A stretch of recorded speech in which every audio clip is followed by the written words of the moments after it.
오늘 본문 같이 한번 보도록 하겠습니다. 오늘 본문의 말씀은 로마서 1장 10절입니다. 우리 로마서 강의를 계속해서 진행을 하고 있는데요. 오늘은 1장 10절의 말씀을 통해서 같이 함께 말씀을 들어보도록 하겠습니다.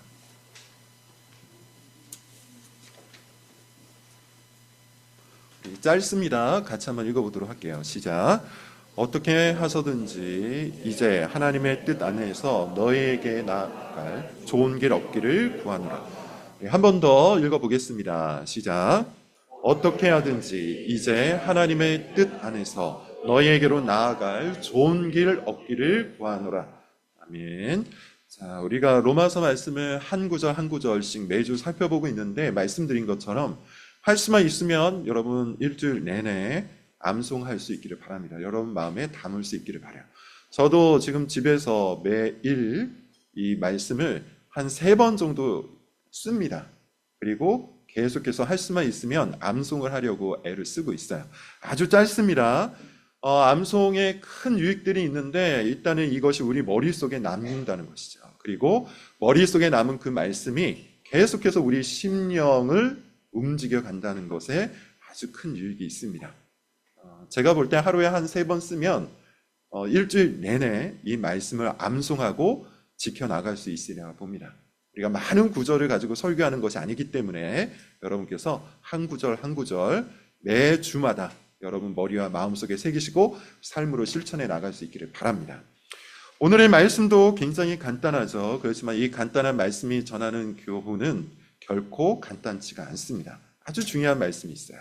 자, 로마서 9번째 시간이고요. 제목은 복음이 나를 이끌 때입니다. 복음이 나를 이끌 때. 신약 성경을 읽다 보면 우리가 바울의 위대함을 발견할 수 있을 거예요. 왜 그렇습니까? 신약 성경은 27권 중에 13권 또는 14권 정도가 바울이 직접 기록한 책이기 때문이에요. 그래서 그 저수를 읽다 보면 바울이 얼마나 대단한 사람인지를 우리가 깨닫지 않을 수가 없습니다. 그럴만하죠. 바울은 어떤 사람이었어요? 예수 그리스도를 환상 중에 직접 만났고 예수님을 통해서 복음을 직접 받은 사람입니다. 그리고 그 복음에 사로잡혀서 한평생 동안 목숨을 다해서 교회를 개척하고 복음을 전파했어요. 그러는 중에 굉장히 많은 일을 당했었죠. 예컨대 이런 일이 있었어요. 수십 번 매를 맞았다고 해요. 감옥에 갇히기도 여러 번 갇혔다고 합니다. 돌 팔매질을 당하기도 했다 그래요. 여기저기에서 손가락질을 당했고 비방을 당했고 거짓된 루머에 휩싸이기도 했어요. 그런데 이 모든 고난을 뚫고 어떻게 합니까? 복음을 전파했어요. 많은 교회를 개척을 했어요. 그리고 신약 성경을 저술합니다.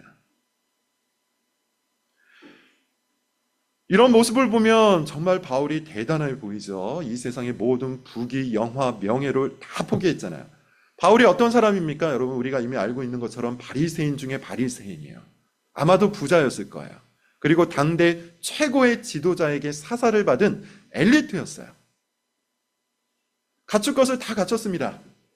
그럼에도 불구하고 바울은 복음 때문에 이 모든 것들을 버리고 오직 그리스도의 복음을 전파했던 사람이에요. 그리고 전승에 의하면 끝내 순교를 했다고 하죠. 그래서 신약 성경만 읽어보면 거의 사람이 아닌 것 같아요. 우리랑 완전히 다른 차원에 있는 또 다른 존재인 것처럼 느껴질 때가 있어요. 그래서 카톨릭에서는, 천주교에서는 이 바울을 뭐라고 얘기합니까? 세인트 폴, 성 바울이라고 얘기해요. 성인, 우리라는 조금 다른, 우리와 차원이 다른 그 누군가. 그래서 이렇게 올려치기가 계속되다 보니 여러분 우리는 바울이 나와는 전혀 달라서 내가 절대로 쫓아갈 수 없는 사람, 내가 절대로 본받을 수 없는 사람, 이렇게 바울과 우리를 구별시켜 놓을 때가 많죠. 저것은 바울이니까, 바울 정도 되는 사람이니까. 그러니까 바울은 이렇게 하지만 나는 평범하고 미미하고 부족하고 삶에 지쳐있는 사람이니 절대로 바울처럼 할 수가 없다. 하나님께서 아주 특별하게 바울을 불러주셨고 아주 특별하게 바울에게 능력을 주셨고 아주 특별하게 바울을 인도해 주셨기 때문에 바울만 할 수 있는 일이다. 이렇게 나도 모르게 바울과 나를 구분을 해놓을 때가 있다는 거예요. 근데 여러분, 정말로 그럴까요?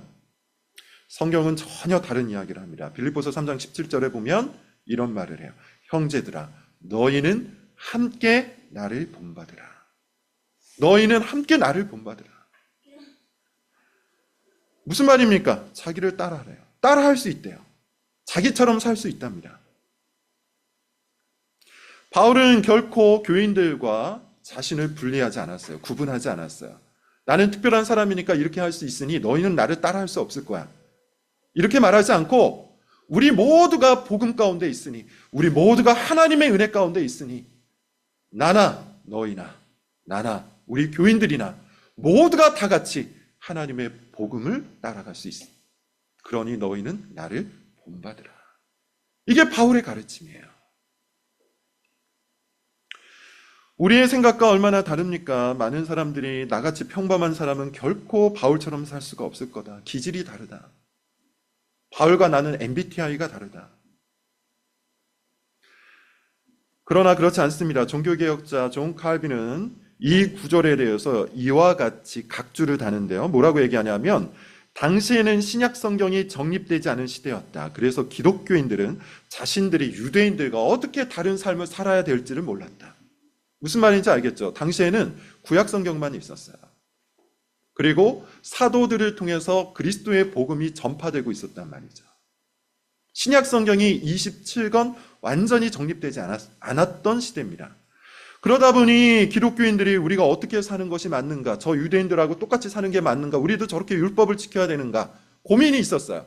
그에 대해서 바울이 자신을 교보제로 보이는 거예요. 이렇게 살아가라. 이것이 복음에 합당한 삶이다.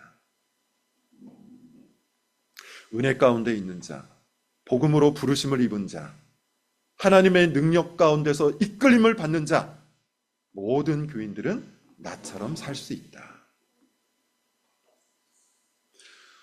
즉 칼빈은 바울이 세인트 폴이 아니라, 그래서 우리랑 구별된 저 높은 또 다른 차원에 있는 어떤 존재가 아니라, 복음을 만난 사람이라면 누구든지 보편적으로 추구해야 되는 삶의 전형이라고 얘기한 거예요. 삶의 전형. 그리스도인은 모두 바울처럼 살아가야 한다. 또는 살 수 있다. 그러므로 여러분, 우리는 신약 성경을 읽을 때, 특히 바울에 관한 기록을 읽을 때, 그것이 초대교회 시대 아주 특별한 사람의 삶이라고 생각해서는 안 됩니다. 바울은 그저 복음에 이끌렸을 뿐이에요. 지금 이 말이 중요한 겁니다. 바울은 그저 복음에 이끌렸을 뿐이에요. 바울이 대단하거나 특별하거나 바울이 탁월하거나 바울에게 특별한 무엇인가 있었기 때문이 아니라, 이 복음이 특별하고 탁월하고 능력이 충만했기 때문에 이 복음에 이끌린 바울이 이와 같이 산 겁니다. 복음의 은혜가 바울을 압도해서 바울을 그 복음에 합당한 삶으로 이끌고 갔을 뿐이라는 거예요. 복음에 이끌린다는 것은 여러분 뭡니까? 우리의 힘과 의지와 계획을 통해서 완벽한 삶을 살아내는 것이 아니잖아요. 복음에 이끌린다는 것은 말 그대로 삼위일체 하나님에 의해서 우리가 인도하심을 받는다는 거예요. 그 능력에 사로잡힌다는 거예요. 그 이끌림을 따라서 우리가 차례대로 순종하면서 한 걸음씩 나아가는 모든 과정, 이게 복음에 이끌리는 거예요. 그러므로 여러분, 우리는 오늘 말씀을 통해서 아주 신중하고 조용하게 복음이 나를 이끄는 방향을 확인할 필요가 있습니다. 오늘 본문은 세 가지를 얘기해줘요. 복음에 이끌리는 사람의 세 가지 삶의 모습, 삶의 태도를 이와 같이 얘기합니다. 첫 번째, 열심이죠. 열심, 열정이에요. 오늘 본문 맨 앞부분을 보면 어떤 단어가 있습니까? 어떻게 해서든지 라는 말이 있어요. 어떻게 해서든지. 바울은 지금 어떻게 해서든지 로마에 가고 싶어 합니다. 이 어떻게 해서든지라는 원어는, 헬라 원어는 사실은 세 개의 부사가 중첩되어 있어요. 세 개의 부사가 반복되고 있다는 겁니다. 이 표현은 바울의 아주 간절한 바람을 표현하는 거예요. 내가 정말로 무슨 수를 쓰든지 간에 꼭 너희에게로 가기를 원한다. 이런 바울의 간절한 마음을 표현하고 있다는 거예요. 지난 시간에 우리가 살펴본 것처럼 지금 바울은 어떤 상황입니까? 로마에 한 번도 간 적이 없어요. 로마에 가려고 여러 번 시도를 했어요. 약속을 했어요. 계획을 가졌어요. 그래서 로마 교회 교인들도 바울을 기다렸습니다. 그런데 바울이 가려고 할 때마다 우리가 다음 시간쯤에 배울 텐데 가려고 할 때마다 길이 막혔어요. 그래서 바울이 가지 못해서 굉장히 안타까워하고 있는 상황입니다. 심지어 로마 교회 사람들이 바울을 향해서 저 바울은 자기 약속도 뒤집는 사람이다. 이렇게 바울을 거짓말쟁이로 몰아치고 있는 그런 상황이었어요. 그런 상황 중에 바울이 말하는 겁니다. 내가 어떻게 해서든지 어떤 방법을 동원해서든지 간에 꼭 너희에게로 가고 싶다. 이런 열심을, 이런 열정을 보여주고 있는 거예요. 바울이 도대체 왜 이런 열망을 가지고 있는 걸까요? 왜 이토록 간절한 바람을 갖고 있는 걸까요? 왜 그토록 로마에 가고 싶어 하는 걸까요? 복음을 전파하기 위해서예요. 이 로마서 뒷부분에 보면 바울이 이렇게 얘기해요. 내가 로마를 거쳐서 서바나에 가고 싶어 한다. 서바나에 가고 싶다. 서바나가 어디입니까? 스페인이에요. 다시 말해서 바울은 로마를 통해서 유럽 전역에 복음을 전파하고 싶은 열심이 가득 차 있었던 겁니다. 다시 말하면, 정리해서 말씀을 드리면 바울의 열심은 복음을 향한 열심이었어요. 복음을 전파하고 싶은 열정, 열망. 로마의 복음을 전파하고 이미 복음을 들은 그들과 교제를 나누고 로마를 딛고 전 유럽에 하나님의 복음을 전파하고자 하는 뜨거운 열심이 있었던 겁니다. 그래서 어떻게 해서든지 내가 너희에게로 나아가기를 원한다. 예전에 TV를 한번 본 적이 있습니다. 그 TV를 보았더니 어떤 건물에 불이 났어요. 실제 불이 나는 화재 현장이었습니다. 소방대원들이 불을 막 끄고 있었는데 방송 카메라에 한 장면이 담겼어요. 그 장면에는 여성 한 명이 있었습니다. 그 여성이 불길로 뛰어들려고 하고 있었고 소방대원이 그 여성을 말리고 있는 그런 장면이었어요. 이 실제 장면입니다. 이 여성이 발을 동동 구르면서 불길로 뛰어들려고 했던 이유가 있습니다. 자기 집에 아이들이 있었기 때문이에요. 그래서 울부짖더라고요. 우리 아이들이 저기에 있다 하면서 막 뛰어들어가요. 소방대원이 이 여성을 말립니다. 말리면서 이런 말을 해요. 어떻게 해서든지 제가 꼭 구해내겠습니다. 어떻게 해서든지 제가 꼭 구해내겠습니다. 다행히 아이들은 무사히 구출이 되었다고 해요. 그때 이 소방대원이 어떤 말을 썼습니까? 어떻게 해서든지, 어떻게 해서든지. 간절한 바람을 얘기한 거예요. 무슨 일이 있어도 꼭 내가 그를 구원해내겠다. 같은 말입니다. 바울도 그런 마음을 갖고 있는 거예요. 바울이 볼 때 복음이 전파되지 않은 그 지역은 불길로 활활 타오르는 지역이에요. 그리고 그 지역에 있는 사람들은 시간이 지나면, 얼마 지나지 않으면 지옥의 불길로 떨어질 사람들이에요. 그러니 바울은 이와 같이 얘기하는 거죠. 내가 어떻게 해서든지 그곳으로 뛰어들어서 그들을 구원해내겠다. 구출해내겠다. 로마에 있는 불신자들을 향해, 유럽에 있는 불신자들을 향해 내가 하나님의 복음을 갖고 반드시 그 지옥의 불길, 그 불길을 끄고야 말겠다. 바울은 복음 전하는 일을 그저 이런저런 여러 일 중에 하나로 여기지 않습니다. 그렇게 인식하지 않아요. 바울은 복음을 생명을 구출하는 사역으로 여겼어요. 그것도 영원한 죽음에서 구출하는 것으로 여겼어요.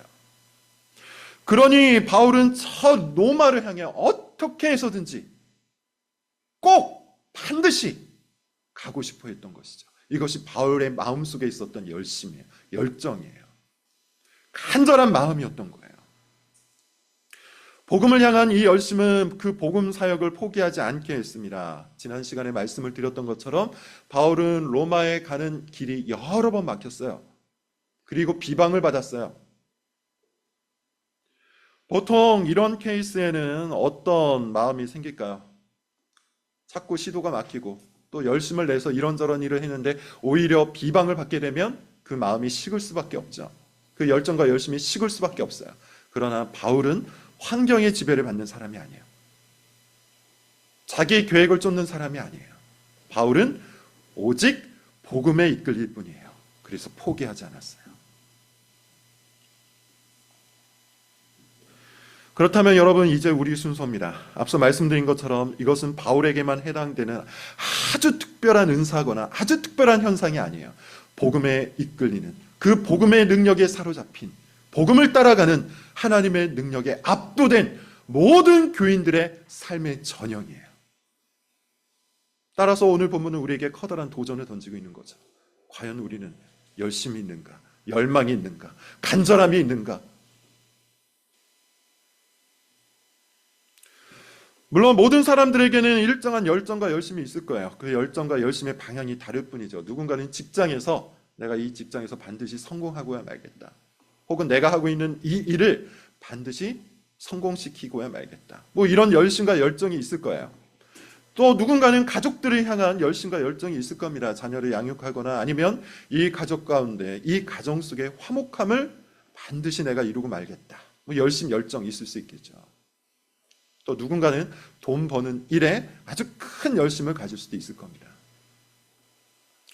모든 사람들은 어느 정도의 열심과 열정이 있어요. 저는 이 모든 열심과 열정이 틀리다고 말하는 것이 아닙니다. 그것의 목적과 방향을 얘기하는 거예요. 직장에서 열심, 열정 있을 수 있겠죠. 근데 그 열심과 열정의 방향이 어디냐는 거죠. 과연 하나님의 복음을 위한 것인가? 왜 직장에서 열심을 냅니까? 왜 직장을 향한 간절한 열망을 갖고 살아갑니까?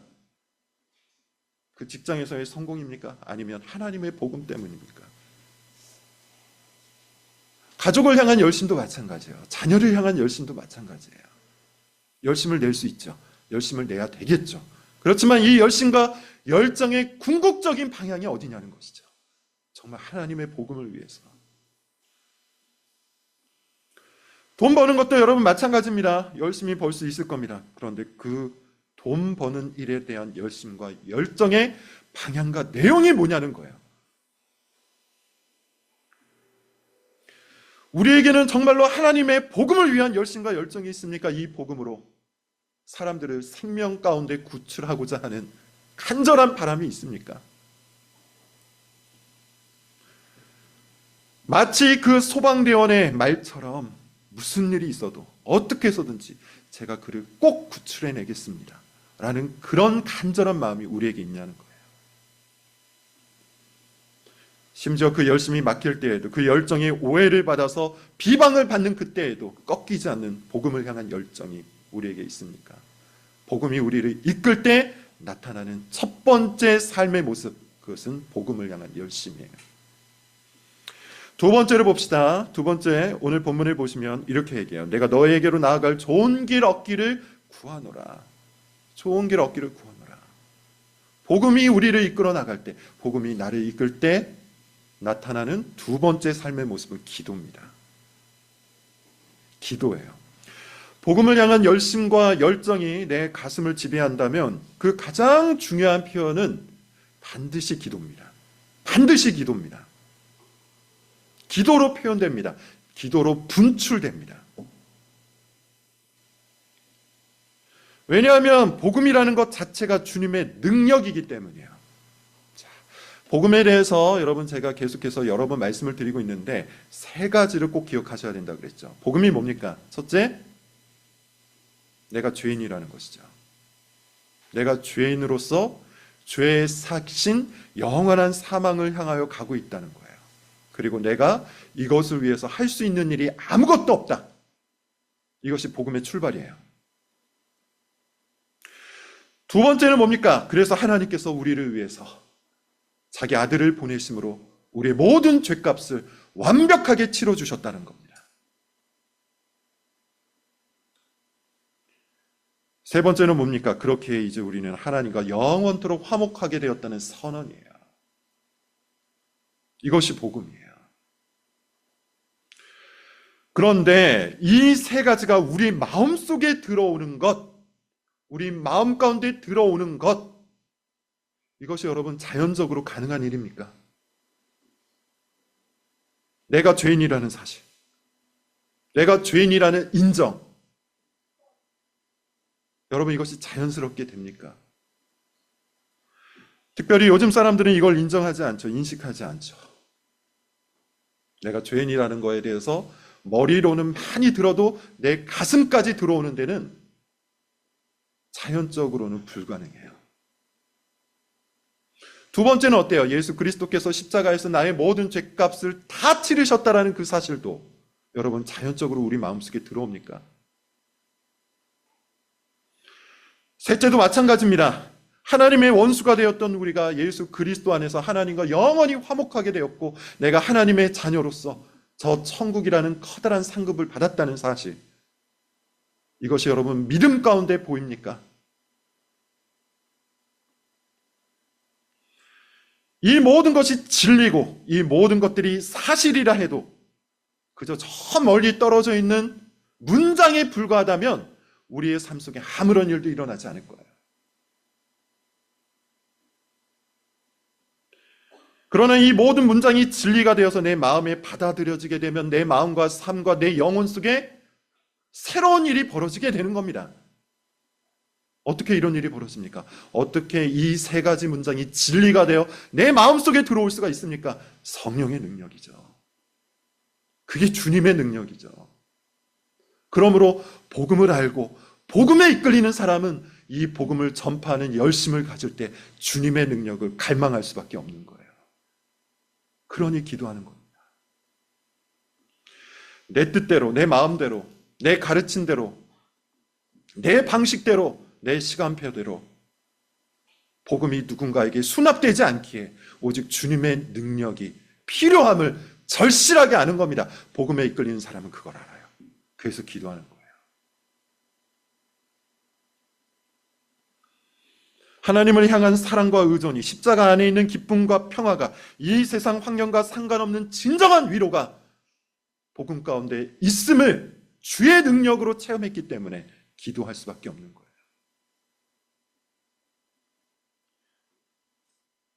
그래서 바울은 기도하는 겁니다. 복음을 향한 그 열심을 품고 하나님 앞에 나아가 기도하는 겁니다. 내가 너에게로 나아갈 가장 좋은 길 얻기를 구하노라. 내가 항상 너희를 위해서 그렇게 기도하노라. 1806년 미국 매사추세츠 주에 있는 한 들판에서 대학생 5명이 모여요. 20대 초반이에요. 5명이 모여서 무엇을 놓고 기도를 했냐면 세계 복음화를 놓고 기도합니다. 여러분 얼마나 우습습니까? 1806년이에요. 19세기 초반이에요. 20세 초반밖에 되지 않는 대학생 5명이에요. 대학생 5만 명이 아닙니다. 대학생 5명이. 아무것도 없는 들판에 모여서 세계 복음화를 놓고 기도해요. 기도할 장소도 없어서 지프로 대충 공간을 만들어 놓고 그 속에 들어가서 기도했어요. 근데 놀랍게도 이 5명을 중심으로 미국의 해외 선교회가 조직이 됩니다.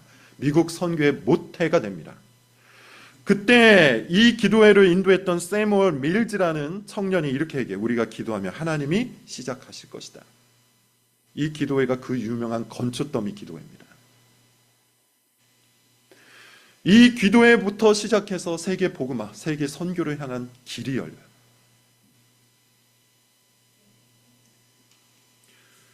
세무얼 밀즈가 얘기한 것처럼 이 5명의 미미한 청년 대학생들이 기도할 때 하나님께서 복음의 능력으로 이 세상 가운데 역사하셨다는 겁니다.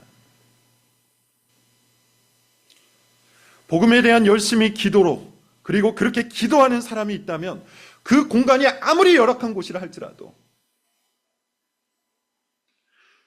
사람들이 매우 작은 규모라 할지라도 역사가 일어나는 거예요. 역사가 일어나는 거예요. 왜 그렇습니까? 복음은 주님의 능력이기 때문이죠. 사람들의 전략을 통해서 세계가 복음화되는 것이 아니에요.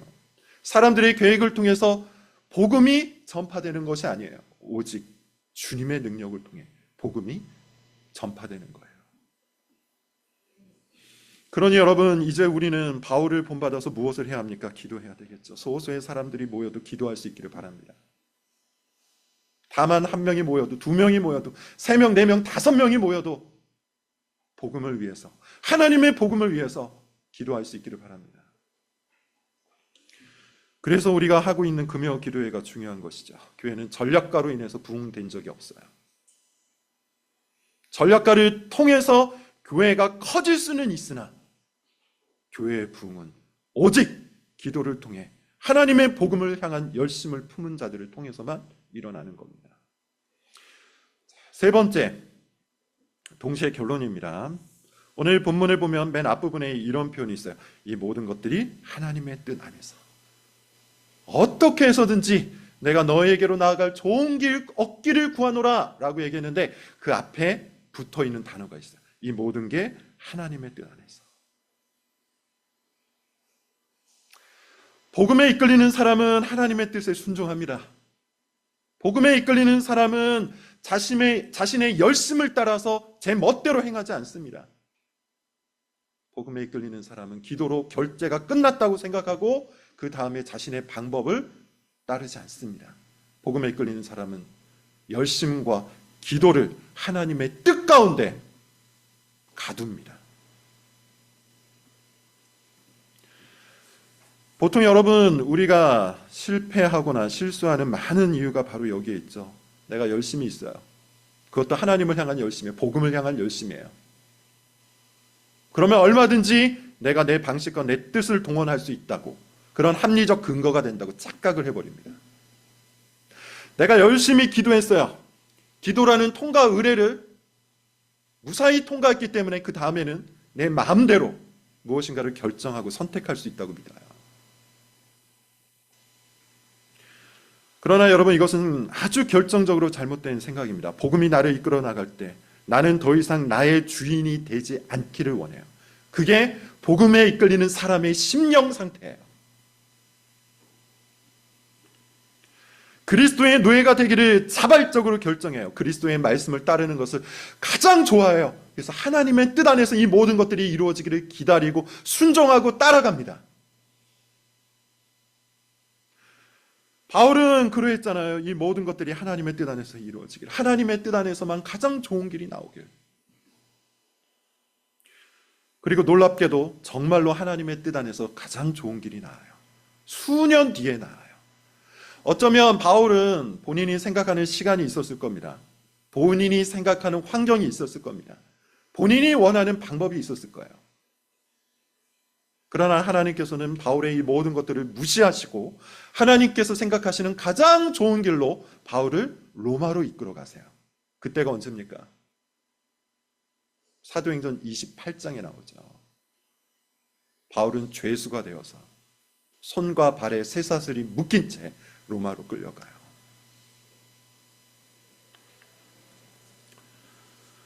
얼마나 이상합니까? 바울은 로마로 갈 수 있는 가장 좋은 길을 구했는데, 우리가 생각하는 좋은 길이라 함은 열린 문이잖아요. 열린 길이잖아요. 평탄하고 형통한 길이잖아요. 모든 환경이 제자리에 놓여져 있고 나의 마음 상태나 나의 어떤 육체적인 모든 컨디션들이 가장 좋을 때, 그때를 좋은 길이라고 생각하잖아요. 어쩌면 바울도 그렇게 생각했을 수도 있어요. 그러나 바울이 구했던 바로 그때는 죄수가 되어서 가택연금이 되었던 바로 그 순간이었어요. 하나님은 그 순간이 가장 좋은 길이라고 생각하시는 거예요. 그런데 놀랍게도 이런 일이 벌어집니다. 사도행전 28장 30절 31절 제가 읽겠습니다. 바울이 온 이태를 자기 셋집에 머물면서 자기에게 오는 사람을 다 영접하고 하나님의 나라를 전파하며 주 예수 그리스도에 관한 모든 것을 담대하게 거침없이 가르치더라. 사도행전 28장 20절에 보면 바울은 자신의 몸이 쇠사슬에 매인 바 되었다고 얘기해요. 몸은 갇혀 있었어요. 그렇지만 그리스도의 복음은 결코 사슬에 매이지 않았어요. 복음은 결코 묶이지가 않았습니다. 오히려 2년 동안 찾아오는 모든 사람들에게 하나님의 나라를 가르치고 주 예수 그리스도에 관한 교훈을 거침없이 전파했다고 해요. 바울이 원했던 방식이 이것이었는지, 바울이 원했던 시간이 바로 이 타이밍이었는지, 바울이 원했던 모습이 바로 이것이었는지 알 길이 없습니다. 제가 추정하기로는 아마 바울도 예상치 못했을 거예요. 그렇지만 바울의 시간표를 따르지 않았지만, 바울의 방식을 쫓지는 않았지만, 주 예수 그리스도의 복음은 거침없이 로마 가운데 뻗어나갔습니다. 그래서 그것이 하나님의 좋은 길이 되었죠. 순종이 가져오는 열매가 이와 같은 겁니다. 여러분, 복음이 나를 이끌어 나갈 때 우리는 이와 같이 해야 돼요. 우리는 항상 나를 중심으로 생각을 합니다. 나를 둘러싸고 있는 환경 속에서만 계획하고 그것을 기초로 평가하고 분석하고 이야기합니다. 그래서 최고의 환경과 최적의 여건을 내가 결정하려고 애를 쓸 때가 있어요. 그리고 대부분 그것은 나에게 전혀 손해가 되지 않는 것들이에요.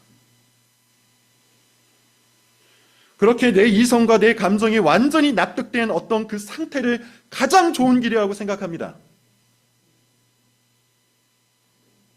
그런데 여러분 한번 생각을 해볼까요? 만약 그런 상태라면, 만약 그런 방식으로 하나님의 복음이 전파한다면 누가 주인입니까? 누가 우리 인생의 주인입니까? 내가 원하는 시간에 내가 원하는 전략을 따라 내가 원하는 상태로 모든 것들이 이루어져 나간다면 누가 주인이 되는 겁니까? 하나님입니까? 납니까? 하나님은 복음이 선포되는 것도 중시하지만 내가 진정 복음에 이끌리기를 원하세요.